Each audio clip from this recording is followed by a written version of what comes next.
Hello everyone. First of all, I welcome you all. This is Hashmi sir, your history civics teacher. Today I am going to teach you history. Chapter name The Mauryan Empire. First of all, I will discuss the syllabus of this chapter. Sources: Arthashastra, Indica, Ashokan Edicts, Sachi Stupa. Political history and administration of Chandragupta Maurya and Ashoka. And Ashoka's Dhamma. Students, we have to study accordingly syllabus decide by the ICSC boards. तो हमें syllabus के according ही सब कुछ पढ़ना है class 9th में. Now I discuss the sources. Sources for the study of the Mauryan. Now sources can be divided into two categories: literary sources and archaeological sources. Students, हमें ये जान लेना होगा कि what do you mean by the literary sources and what do you mean by the archaeological sources. Literary sources include written literature in the form of books, biographies, and archaeological sources include material things like artifacts, building, inscriptions, coins, etc. Archaeological sources are the best source. No one can change in these sources. But in the literary sources, anyone can change.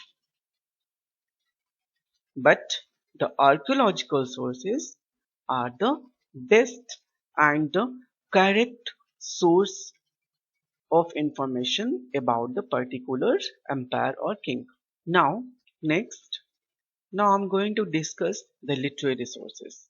Under the literary sources, 2 points are mentioned in the syllabus. This is Arthashastra of Kautilya and Indica of Megasthenes. अर्थशास्त्र ये एक book का नाम है जिसको कौटिल्य ने लिखा and indica भी एक बुक का नाम है जिसको मेगास्थनीज ने लिखा. नाउ इसको वन बाय वन हम डिस्कस करेंगे. अर्थशास्त्र of Kautilya. Arthashastra, it was written in Sanskrit by Kautilya, who was the advisor of Chandragupta Maurya and was also known as Vishnugupta and Chanakya. अर्थशास्त्र संस्कृत फॉर्म में लिखी गई है जिसको कौटिल्य ने लिखा है जो कि एक एडवाइजर थे चंद्रगुप्त मौर्य के. कौटिल्य का अदर नेम विष्णुगुप्त भी है और चाणक्य. एज अ सोर्स हम अर्थशास्त्र को क्यों पढ़ते? It is a treasure house of politics, rules of diplomacy, and the principle of administration of Mauryan period. Now here rules of diplomacy means एक राजा का दूसरे राजा से कैसा रिलेशन था, उनकी क्या पॉलिसीज थी. Now and the principle of administration. It is a treasurer house of politics, rules of diplomacy, and the principle of administration of Mauryan period. अर्थशास्त्र से हमें मौर्यन के टाइम के उस टाइम के पॉलिटिक्स, उस टाइम के रूल्स रेगुलेशन, उस टाइम की एडमिनिस्ट्रेशन, उस टाइम के किंग की लाइफ स्टाइल्स, इन सभी के बारे में इंफॉर्मेशन मिलती है. इसीलिए एज अ सोर्स के फॉर्म में हम अर्थशास्त्र को स्टडी करते हैं, उसको रीड करते हैं. नाउ अब यहाँ पे हमने एक टॉपिक आपको डिस्कस कर लिया, अर्थशास्त्र ऑफ कौटिल्य. तो इस टॉपिक से कैसा क्वेश्चन बन के आ सकता है? तो सबसे पहले जो क्वेश्चन आपके इस टॉपिक से आ सकते हैं वो है हु रोट अर्थशास्त्र. अर्थशास्त्र को किसने लिखा and what is its importance. तो स्टूडेंट्स, हु रोट द अर्थशास्त्र? तो simple answer, Kautilya wrote the अर्थशास्त्र. And why is it important? So its importance you can write the second point of this topic. Now the other question from this section, from this topic, what is the other name of Kautilya? Other name of Kautilya, Vishnugupta and Chanakya. Now students, next point. It contained 6,000 slokas and is divided into 15 sections and 180 subsections. Now students, next sources indica of Megasthenes. Indica, तो ये indica क्या है, आप सकते हैं कि indica Megasthenes की book है, ठीक है। इसको एज अ सोर्स के फॉर्म में हम इसको स्टडी करते हैं, इसको पढ़ते हैं।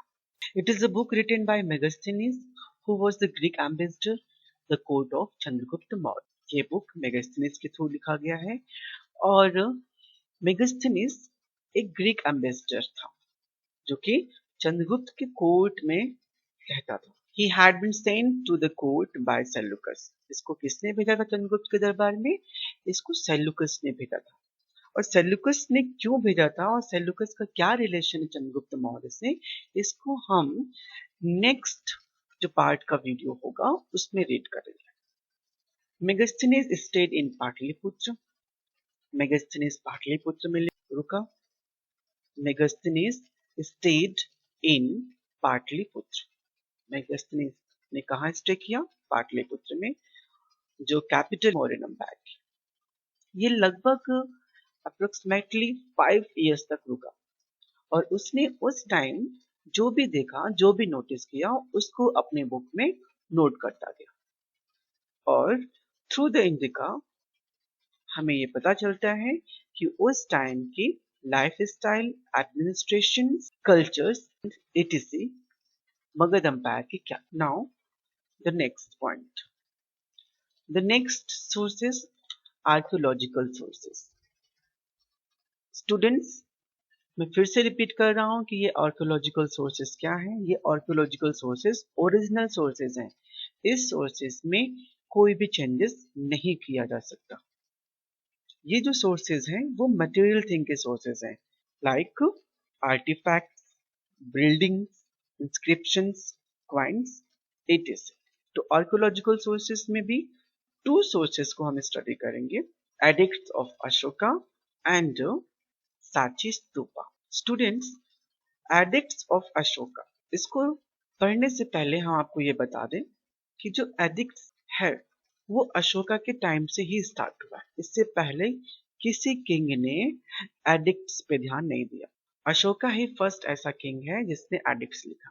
ये पिक्चर आप देख रहे हैं, ये पिक्चर एक स्टोन पे लिखा हुआ है और ये स्टोन पिलर फॉर्म में है।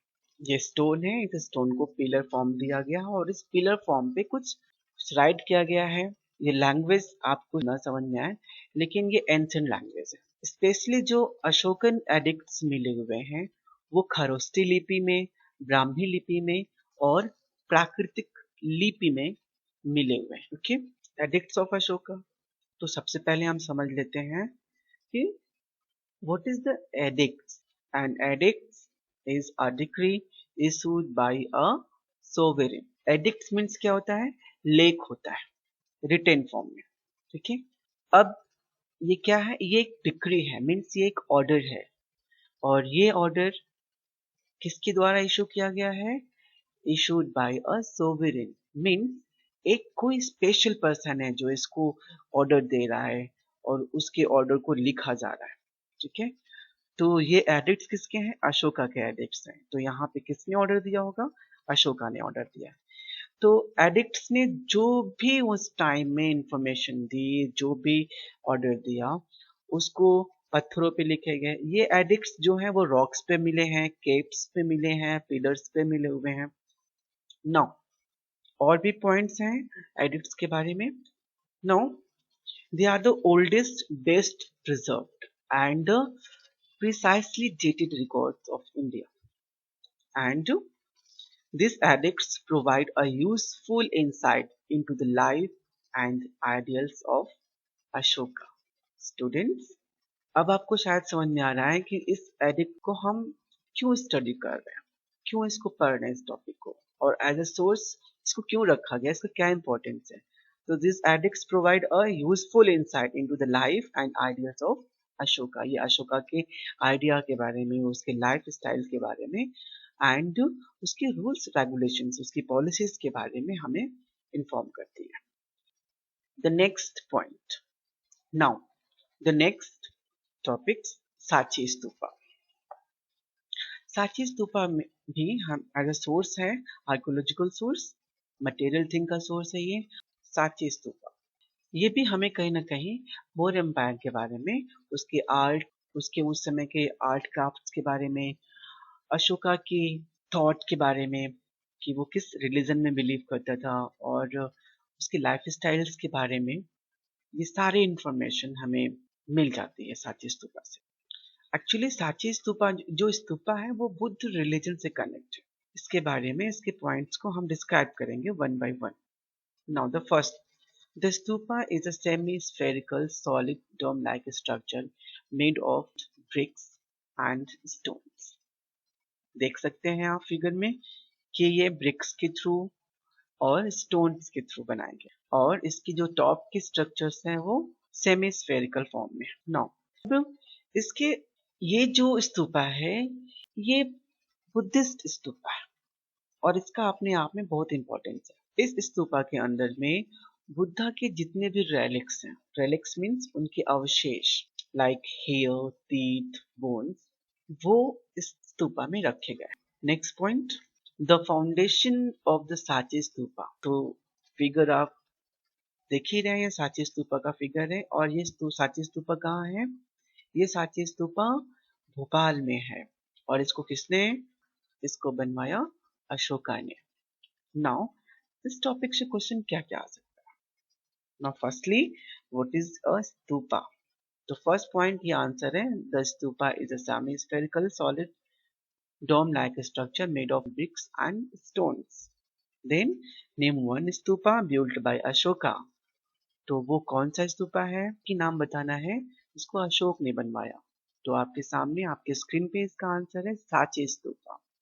स्टूडेंट्स, आई होप कि आपको sources of the Mauryan empire अच्छे से समझ में आ गया। मैं एक बार फिर से रिपीट कर रहा हूँ कि sources of the Mauryan empire को टू पार्ट्स में डिवाइड करेंगे, literary sources and the archaeological source. Literary sources में दो सोर्सेस होंगे, Arthashastra of Kautilya and Indica of मेगास्थेनीज।